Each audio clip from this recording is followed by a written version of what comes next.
So today we are going to create a table and we'll see what are different types of operation, different types of commands that we can perform or what all things are available, right? So first we'll go with the creation of a database. So let's give it a name as school. Okay, so all these things are required, but as of now we'll skip these details. So we can see this school database is created. Now we'll simply I open an editor in which whatever I'll write will be reflected to school. Okay, so with specific to table, when we are talking, we have commands for creating the table, deleting the table, or modifying the structure of the table.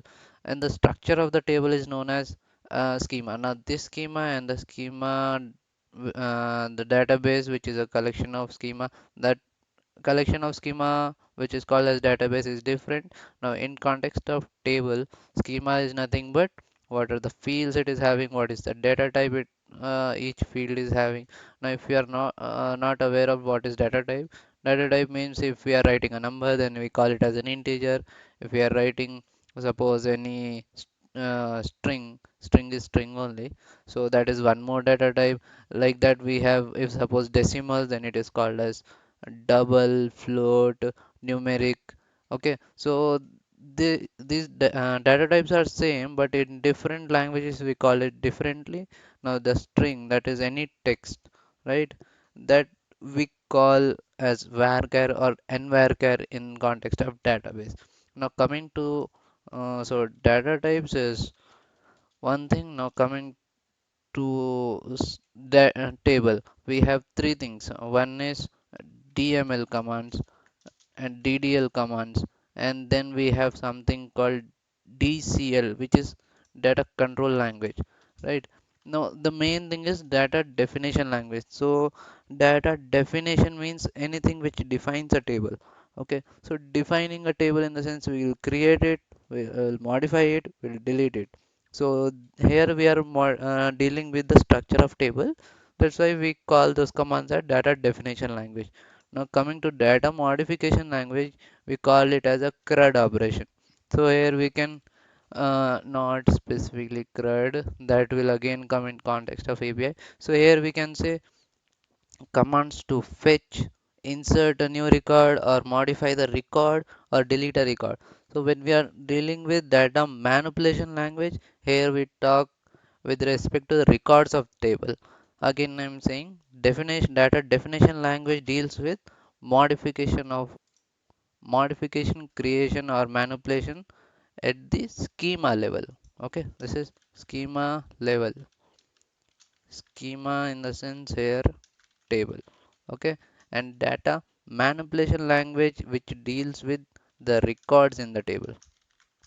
Okay, now coming to the final thing, which is data control language. Now this is not in context of table, but it is like which user is allowed to use the DML commands, which user is allowed to use DDL commands.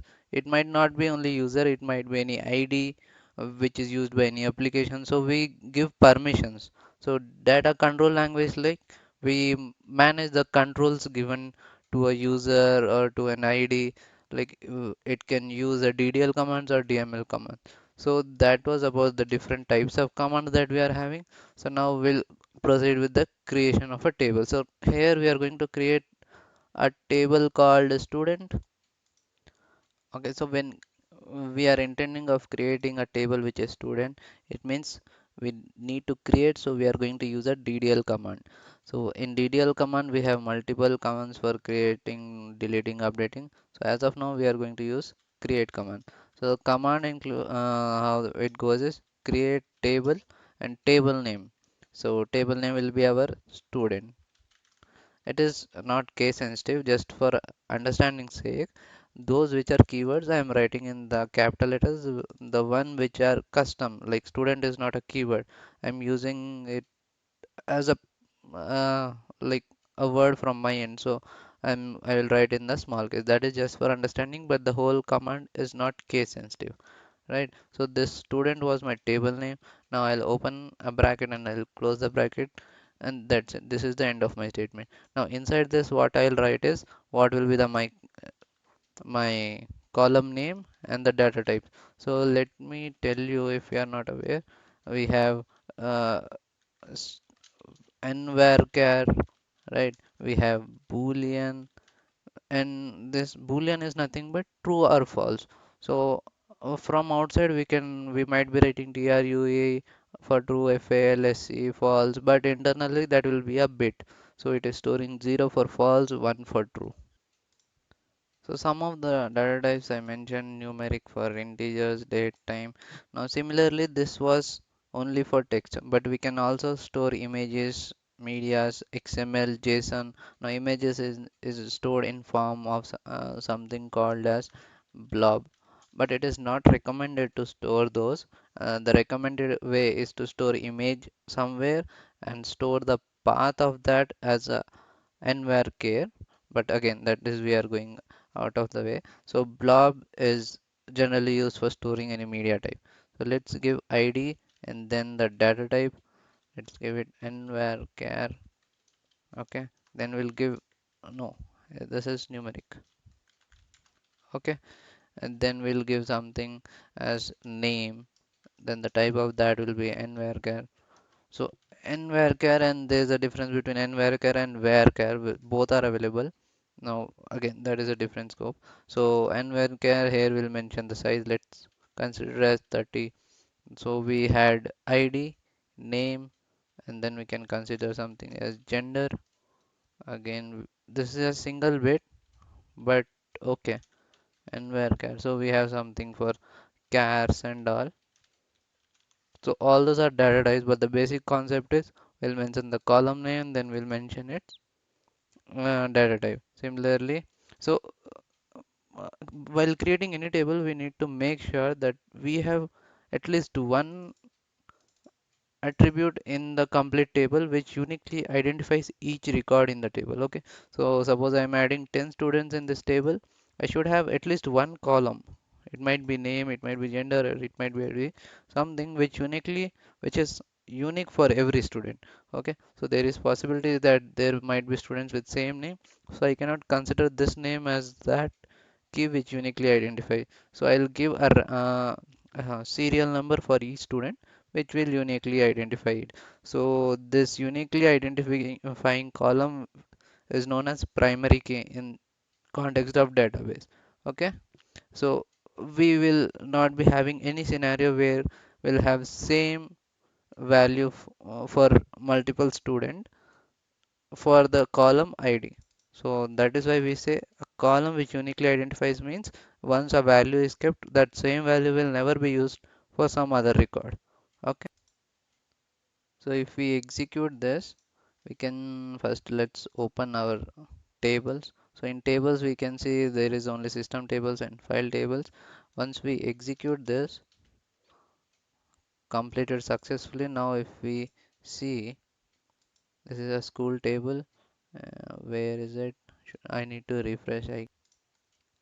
Right. So the table was created, but it was not reflecting here. So simply we'll click on database or tables and we'll click on reference so that we can see the table is created. Now this is the query to create the table. Now a moment back we talked that we need a column which uniquely identifies and which restricts that multiple records should not have the same value on ID. So we nowhere we mention that table has a column ID which is our primary key. So that we nowhere mention. So as of now we are not considering. We'll simply trying to see how to create, insert and delete. Then we'll see how to add different type of keys. So one of them will be our primary key. Now if we click on select, star means all the columns in this table, so from student. Okay, so here we are trying to fetch something, so this will become our DML, data mo manipulation language. Okay, so again this is just a basic form of select command, but there are multiple ways in which we can retrieve and we can do other stuff, but this is how we fetch all the records from the table student. This is how we create it. Now let's try to insert one record. The way we comment here is by using double slash. Okay, insert a record. We'll add a command, then we'll try to delete a record. Okay, so how the way we write the insert command is insert. Okay, insert into student. So there is one more. Okay, so there is one more bonus thing is whenever we are writing DDL command, in that commands definitely will use keywords like table, so as to tell the next word that we are going to write is the table name, table name. But while using DML commands, we never use these kind of keywords like table, database. Okay, so we'll directly write the table name instead of writing insert into table name. So that is the difference in the syntax of DDL and DML. Insert into student name, values we can write directly one. Okay, person one, and then gender M. Okay, now if you are writing multiple statements and if you want to make differentiation, we can use semicolon, otherwise that is not required. Okay, invalid column person one. What happened? Yeah, so thing is, this is like we want anything to be added or considered as a string or nvarchar or varchar, that we generally write in double quote, but this ID it only supports single quote. So there is no change in logic, but instead of double quotes, we'll write single quotes. Okay. So how it maps is when we are not mentioning which attribute has which value. So it basically sees the first column. Okay. Let's execute this. And if we see first column is ID, the first value will be mapped to first column. Second value will be mapped to second column. Third value will be mapped to third column. So that is how it maps internally. And if we select this and we'll click on execute, we see one row affected. If we try to see what all are the records in that table, we can see there is one record with ID 1, person 1 and M1. Okay, we'll try to add one more record, person 2, person 2, F. Now we'll select this and we'll try to execute. Now again we'll try to fetch this. Okay, so we can see two records are inserted. Now if you want to delete a record, okay, so delete a record means we are dealing with at a record level. So again for that we'll not mention any keyword like table name. We'll directly write delete from from table. Okay. So here if we simply write delete from table, all the records will be gone. But we want a specific record, then we'll write where. So how it goes is delete from table name where column name and its related condition. Okay, so how this condition will work is like, for example, I want to say delete from a table whose name is student where name is person one. Okay, now this person one is what it is a varchar, so we should include single quote, right? So this is how we are filtering. Okay, let me do one thing. So first I'll use the same thing to fetch. So this where condition specifies or it we can say it filters, right? So we can say select a star from student where name is this. In general, if we talk in English, get me a student whose name is person one. So similarly, we are filtering using a class called where. Now if we execute this, we can see we are getting this 1%. But if we don't mention any filtering attribute or filter value, and if we try to get, we'll see we can able to fetch all the records in the table. Similarly, if we simply execute delete from student table, it will delete all. But we want to delete only where name is person one. Okay, if I try to delete this, you can see one row is affected. Now if I try to fetch all the records, I'll see there is only one record. Now if I say get me a record whose where student's name or name is person1. Now if I try to execute this, I can see that there is no record with the person whose name is person1, so I can see there is no such thing. Okay, now we will insert this again. Okay, one row is affected. Now we again fetch all the records in the table. So that is how we fetched all things. So here we created the table, here we inserted the record, here we deleted the record. Now there is one more DML command which is updating a record. Okay, so here again we'll use the similar thing. Update, update what? Update table, which is our student. Update student name set. We are updating something, right?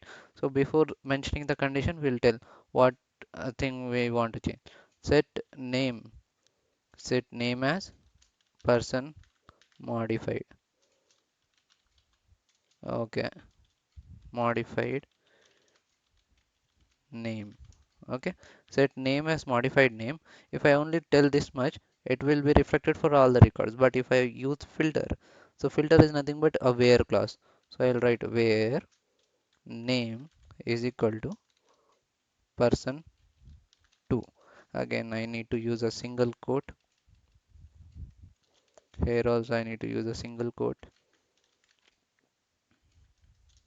right? So here we are telling set name as modified name for all the records where name is person 2. Okay, so basically first it will filter based on this, then it will apply all those things that we have written under set. Here we can also and set name as modified name and id as 3. Okay, so like that we can have multiple things going on for a same filter. Okay, incorrect syntax, right? We'll write only comma. Okay, so if we can see one row is affected. Now if I try to fetch all the records which are present in the student, I can see the second person whose name is also modified and the id is also modified. And one more thing that I want to say is, yeah, I'll insert this record again, insert into student. Okay, now if I try to fetch, I'll execute this. So I can see there's a ID, there's a student with ID 2. I'll insert this again. Okay, I'll insert this one more time, and I'll also insert this one more time. Okay, now I'll fetch record. Select all or select a star. Star means all. Okay, so here all means all the columns, right? If I want to get only ID and name instead of ID, name and gender, I'll mention ID, name. Okay, ID, name, right? Now I'll try to fetch, execute. So only ID and name came. So basically here we write what are all the columns or attributes of a record we want to see. So if I write star, it will get me all the records. I'm executing only till student. I'm not applying this filter. So to remove that, I'll okay. Only we are executing this much. Now if I try to fetch all the records, I can see there are there was a key which we are assuming ID which uniquely identifies each student. But here if we see we have one for multiple person, two for multiple person. So our what we expected was correct, but here we are not restricting it from using the same value again and again. So to restrict it, we'll use a primary key. Now, what are different types of keys available in our database that we will see in one video, then we'll try to use all those different keys in the next video. So as of now, regarding these DML commands, if you have any queries, you can write down in the comment section. Okay, so before leaving, there is one more thing. So using create table, we tried to DDL definition language for create. Okay, now to drop the table, like to delete the table, we'll again use DDL. Because we are dealing at the table level, we call it as a DDL command. DDL command to delete table. Okay, so that how we delete is drop Now since this is a DDL command, we'll use this keyword table table name. That's it. Okay. Now we'll execute this. That is completed. Now if we try to fetch all the records from the student table, it will tell me that student doesn't exist because we dropped the table. So the way we create this, the way we delete it is DDL commands, and we have one more thing called one more DDL command for updating the schema, that is updating the status. Okay, so that we will use in the upcoming video as already 20 minutes have gone. Right, so that's it for now. If you have any query, you can write down in the comment section. Thank you.